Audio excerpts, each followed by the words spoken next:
Arborestist ja tahtsin teha kiire tutvustusvideo selle puiduhakkuri kasutamise kohta.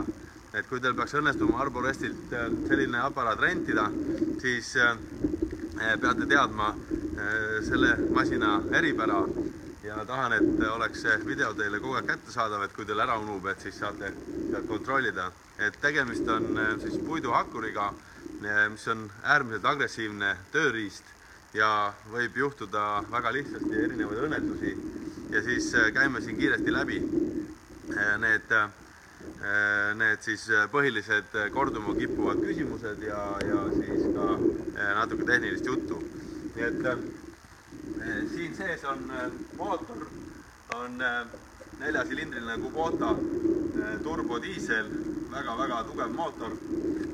Siin ees, mis praegu ei paista, teil on pisikene aku, mis siis selle asja käima paneb. Ja nüüd külmkäivitusena teeme talle korra ääred. Tuleb nagu diiselmootoril ikka, tuleb panna siis eelsüüte küünlad tööle, seda hoiad võtid natukene pinge all ja siis, kui see väike tulukene kustub siin ära, siis võib teha käivituse.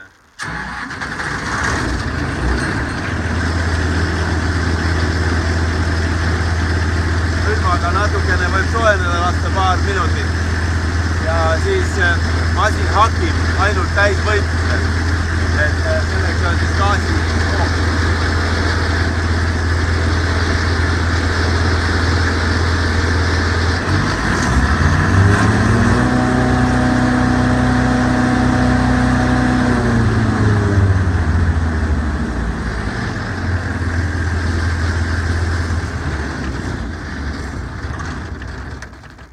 Nii, natukene teeb detsibelli ka, sellepärast on kohustuslik selle masinaga töötades kanda kuulmise ja siis ka nägemise kaitsevahendeid, et kohe tutvustan teile seda söödakolu olukorda, aga kindlasti peavad olema kõrvaklapid või siis kõrvatropid kehvemal juhul. Niimoodi on siis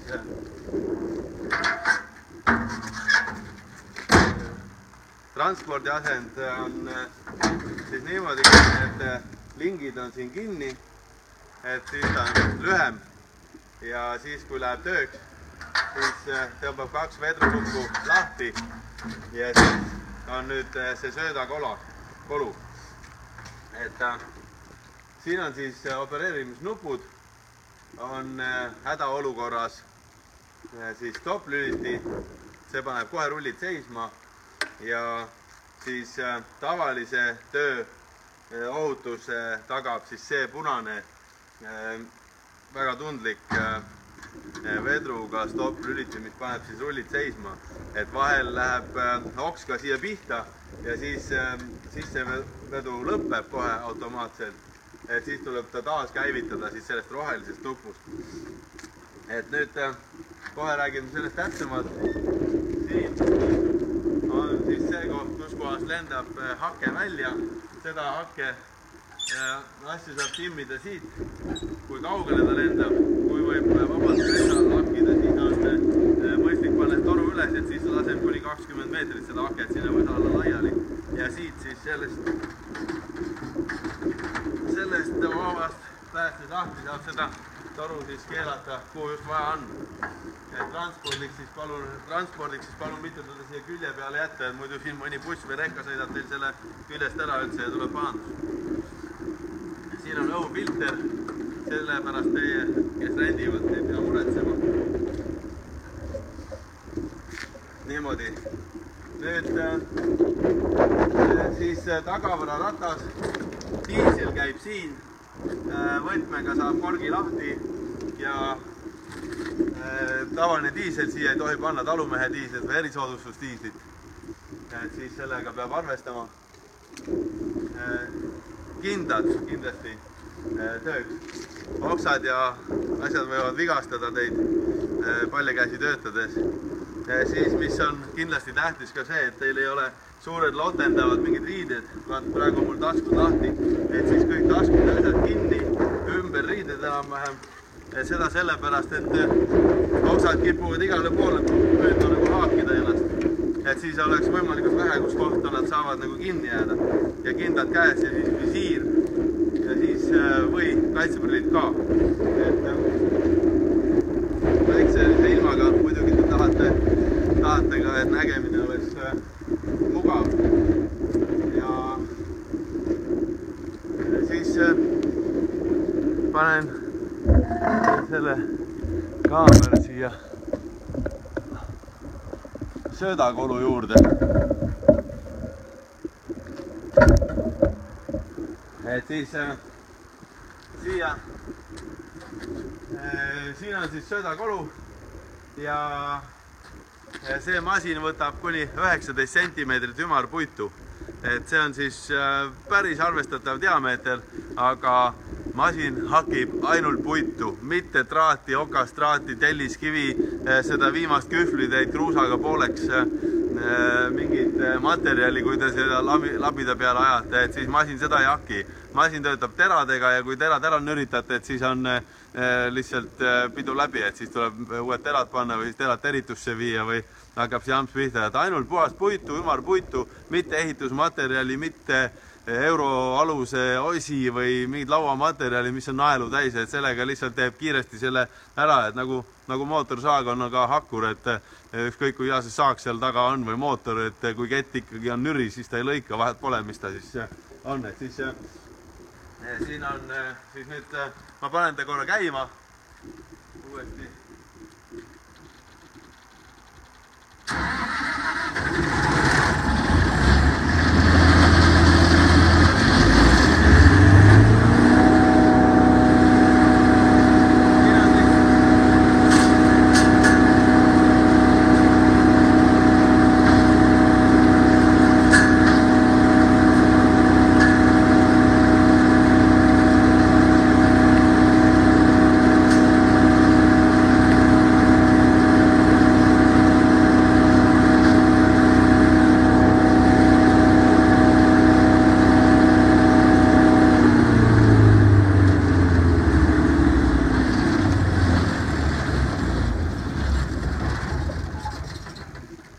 Siis niimoodi näitasin teile rohelist ja sinist lülitit, et roheline aktiviseerib siis sisseveorullid ja siis selle